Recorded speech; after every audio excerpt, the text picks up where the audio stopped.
Yeah, absolutely. So when a seed germinates, it starts the growth process, and then it usually goes from seed germination to a sprout to microgreen, and then beyond that, it continues its journey growing to a mature vegetable.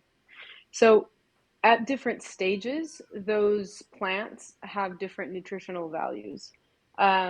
So we like to harvest them at that microgreen stage, which means that that's where they have the optimum level of nutrient density. Meaning, for example, if you take the vitamins and minerals that are inside of that small little vegetable that's growing, it compared to like the calories or starch also inside there, it's a good level that you have there.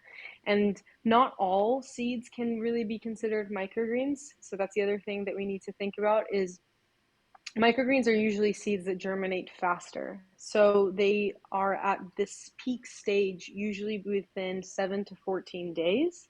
Um, our in garden microgreens, we say that you can harvest them as early as 7 days.